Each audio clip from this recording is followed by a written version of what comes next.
बिस्मिल्लाहिर्रहमानिर्रहीम। अस्सलाम वालेकुम। ईरान की पाकिस्तान पहुंचने की खबर सुनते ही सरगोशियां होने लगी, लेकिन ईरान की जानिब से साफ साफ बता दिया गया कि ये बायलैटरल विजिट है, यानी कि दो ममालिक के दरमियान, पाकिस्तान और ईरान के दरमियान होने वाला ये उनका विजिट है। और ईरान से आए गए वफ्द में अब्बास इराक्ची, तर्जमान ईरानी वजारत खारजा इस्माइल बकाई जो है वो विजिट में शामिल हैं। अमरीकी वफ्द पाकिस्तान के बाद मज़ीद ममालिक यानी रशिया, ओमान में जो अपने हैं वो दौरे करेंगे। इसके अलावा आपको बताते चले कि पेट्रोल की जो कीमतें हैं वो मज़ीद उनमें इजाफा हुआ। पेट्रोल की कीमत 393 रुपये 35 पैसे पर मुकर्रर कर दी गई है। इसके साथ आपको बताते चले कि ईरानी वफ्द का इस्तकबाल फील्ड मार्शल आसिम मुनीर और नायब वज़ीर आज़म इसहाक डार की जानिब से किया गया कि इन मुलाकातों में अमन व सलामती के इस्तेकाम के लिए जारी कोशिशों और ख़ित्ते की ताज़ा तरीन सूरत हाल के हवाले से बातचीत की गई। दूसरी जानिब आपको बताते चले कि वाइट हाउस की जानिब से कैरल लेविट का बयान भी सामने आ गया है, जो कि बता रही हैं कि जैरेड कुशनर और विटकॉफ जो है अमरीकी वफ्द के हमरा जो है वो सैटरडे मॉर्निंग यानी कि हफ्ते की सुबह को जो है वहाँ से फ़्लाइट करेंगे। तो 14 घंटे की फ़्लाइट है, तो अमूमन उस हिसाब से ही वो पाकिस्तान पहुँच जाएंगे। लेकिन ये मुकर्रर जो डेट है ये नहीं सामने लाई गई कि अब लिहाजा जो ईरानी वफ्द है वो किस वक्त अमरीकी वफ्द के साथ मुलाकात करेगा। दोनों वफूद में जो है डाउनग्रेडिंग की गई है। ईरान की जानिब से बाकर कालिबाफ जो है स्पीकर वो वहाँ पर से नहीं जो है शिरकत कर रहे, और अमेरिका की जानिब से जो है जेडी वैंस वहाँ पर से शरीक नहीं होंगे। तो दोनों वफूद में जो है डाउनग्रेडिंग की गई है। उधर से बाकर कालिबाफ नहीं आ रहे, शिरकत नहीं करेंगे। तो इसके बरक्स जो है अमरीकी जो वाइस प्रेसिडेंट जेडी वैंस ने आखिरी दौरा में शिरकत की थी वो भी अब नहीं आ रहे, तो डाउनग्रेडिंग की जा रही है।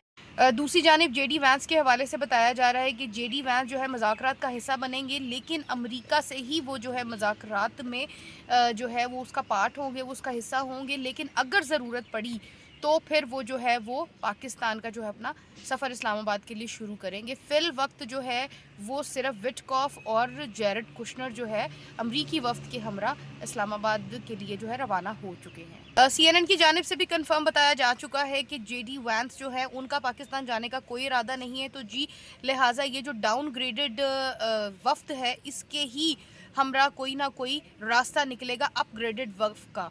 ब्रैक रेविड के हवाले से आपको बताते चलें, ये एक अमरीकी सहाफ़ी है। ये अपनी ट्वीट में लिखते हैं कि अब्बास इराक्ची और जैरेड कुशनर और विटकॉफ के साथ होने वाली मुलाकातें जो हैं वो ट्रंप प्रेसिडेंट के साथ मज़ीद मुज़ाकरात जो है उनके हवाले से एक पीस टॉक को मज़ीद इन मुज़ाकरात और इन डील को कंफर्म करने के लिए जो है की जा रही हैं। इस पीस प्रोसेस को एक्टिवेट करने के लिए ये जो मुलाकातें हैं ये की जा रही हैं। दूसरी जानिब ट्रंप ने रॉयटर्स से गुफ्तगू करते हुए कहा है कि ईरान हमसे बातचीत करना चाहता है, ईरान किसी मुआहदे तक पहुँचने के लिए मज़ीद मुज़ाकरात करना चाहता है। दूसरी तरफ ट्रंप ने कहा कि अमरीकी हुकाम जो है उन अफराद से बातचीत कर रहे हैं जिनके के हाथ में इख्तियारात मौजूद हैं। ट्रंप का कहना था कि ईरान अमरीकी मुतालबात के मुताबिक पेशकश देने का इरादा रखता है ताकि अमरीकी मुतालबात को पूरा किया जा सके।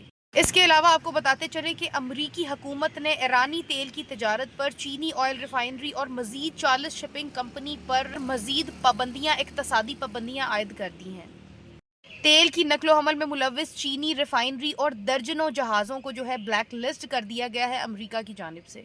ट्रंप इंतज़ामिया के मुताबिक ईरान की आमदनी के सबसे बड़े ज़रिए जो है तेल की बरामद को मुकम्मल तौर पर रोकना और बंद करना है। आपको बताते चले कि ईरान पहले भी चीन के साथ जो है ट्रेडिंग करता था, ऑयल के हवाले से ऑयल की ट्रेडिंग की जाती थी, लेकिन और उसके बाद आबनाए हुर्मस के मामले के बाद भी ऑयल की ट्रेडिंग चीन के साथ जारी रही। लेकिन अब अमेरिका की जानिब से मज़ीद जो है ना इस ट्रेडिंग पर सैंक्शंस लगा दी गई के हवाले से आपको। इसके अलावा आपको बताते चले कि स्विट्ज़रलैंड ने ईरान में अपना सफारत खाना दोबारा खोलने का ऐलान कर दिया है, और अब तेहरान में स्विस सफारत खाना जो है वो खोला जाएगा। इसके अलावा आपको बताते चले कि यूरोपीय यूनियन ने ईरान पे जो आयद इक़्तिसादी पाबंदियां हैं उसको नरम करने के हवाले से ऐलान कर दिया है। जर्मन चांसलर ने कहा है कि ईरान की समझौता करने की सूरत पर जो है इस पर जो इक़्तिसादी पाबंदियां हैं उसमें नरमी की जा सकती है। इसके अलावा आपको बताते चले कि मुत्तहदा अरब अमारात के हवाले से आपको ख़बर दे कि मुत्तहदा अरब अमारात ने ईरान के साथ एतमाद की बहाली को एक मुश्किल अमल करार दिया है। اس کے علاوہ آپ کو بتاتے چلے کہ ایران کے وزارت خارجہ کے ترجمان نے تہران کے حوالے سے 10 جوہری بم بنانے کی کوششوں کا جو الزام لگایا جا رہا ہے اس کو مسترد کرتے ہوئے انہوں نے کہا ہے کہ یہ قیاس آرائیاں کی جا رہی ہیں فریقین کی جانب. دوسری جانب انہوں نے کہا ہے کہ یہ فریقین کی قیاس آرائیوں سے بڑھ کر کچھ نہیں ہے. انہوں نے کہا ایسی نوعیت کی باتیں کبھی بھی مذاکرات کا حصہ نہیں رہی. اس کے علاوہ آپ کو بتاتے چلے کہ الجزیرہ نے رپورٹ کیا ہے کہ ایران کا ایک شپ ٹاسکا جس کو امریکی نیوی نے اپنے قبضہ میں لے لیا تھا اس میں ڈائلسس کے پروسیس کی جو ہے ایکوپمنٹس موجود تھی جس کو کہ مریضوں کے علاج معالجے کے لیے استعمال کیا جانا تھا. اس کے ساتھ ساتھ آپ کو بتاتے چلیں کہ پیٹ ہیگزٹ جو امریکی وزیر دفاع ہے ان کی جانب سے بڑے ہی ہارش ورڈ میں بڑے ہی سخت الفاظ میں جو ہے نا پریس کانفرنس کی گئی ہے. اور یہ پریس کانفرنس ہوتی کب ہے جب یہ خبر نکلتی ہے کہ جو ایرانی دفاع ہے وہ پاکستان اسلام آباد پہنچنے کے لیے بالکل جو ہے نا نکل چکے ہیں. اس کے چند ہی منٹوں کے بعد جو ہے نا یہ پریس کانفرنس پیٹ ہیگزٹ کی جانب سے کی جاتی ہے جو امریکی دفاع ہے وزیر دفاع ہے. اور ان کے ساتھ chief of the army staff بھی موجود تھے اور بڑے سخت الفاظ میں انہوں نے کہا ہے کہ ہمارا ایران کے خلاف جو جنگ ہے اس میں ہمارا مقصد واضح ہے. وہ مزید کہتے ہیں کہ ہماری حکمت عملی درست سمت میں جا رہی ہیں اور ایران کبھی بھی جوہری ہتھیار نہیں بنا سکے گا. انہوں نے مزید کہا کہ آبنائے ہرمز پر صرف ہمارا کنٹرول ہے, جہاز یہاں پر صرف ہماری ہی مرضی سے گزریں گے. انہوں نے مزید کہا کہ ناکہ بندی اس وقت تک جاری رہے گی جب تک صدر ڈونلڈ ٹرمپ چاہیں گے. انہوں نے مزید کہا کہ امریکی ناکہ بندی کے لیے ایک مزید بحری بیڑا پہنچنے والا ہے. انہوں نے مزید کہا کہ ایران کے ساتھ کسی معاملے میں جلد بازی نہیں کی جا رہی. ایران جو ہے وہ دانش مندی دکھائے اور بہتر طریقے کا بہترین معاہدہ کرے. اس کے پاس بہترین معاہدہ کرنے کا ایک بہترین موقع موجود ہے. انہوں نے مزید کہا کہ اگر ایران نے معاہدہ نہ کیا تو اس کے ساتھ جنگ کرنے کے لیے فوری طور پر فوج تیار ہے. انہوں نے مزید کہا کہ یہ صرف اور صرف امریکی جنگ نہیں ہے. آبنائے ہرمز میں سب سے زیادہ فائدہ ایشیا اور یورپ کے ممالک اٹھاتے ہیں, انہیں بھی آگے آنا چاہیے. انہوں نے مزید کہا کہ ہمارے ایران میں کیے گئے اقدامات دنیا کے لیے ایک تحفہ ہیں. CNN کے مطابق امریکی فوج کا ایک تیسرا بحری بیڑا مشرق وسطیٰ میں پہنچ چکا ہے. اس حوالے سے آپ کو بتاتے چلیں کہ یہ تمام جتنی تفصیلات آپ کے ساتھ اب تک ہم نے شیئر کی ہے یہ ایسکیلیشن کی تیاریاں ہیں, یہ جنگ کی تیاریاں. تجزیہ کاروں کا یہ کہنا ہے کہ پچھلے گزشتہ 20 سالوں سے اس خطے میں موجود امریکی تعینات جہازوں کی یہ سب سے بڑی تعداد ہے.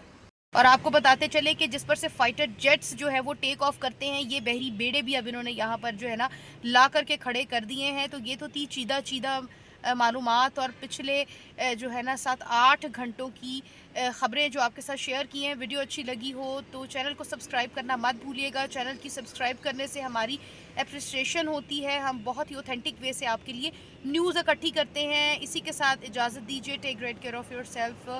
اللہ حافظ.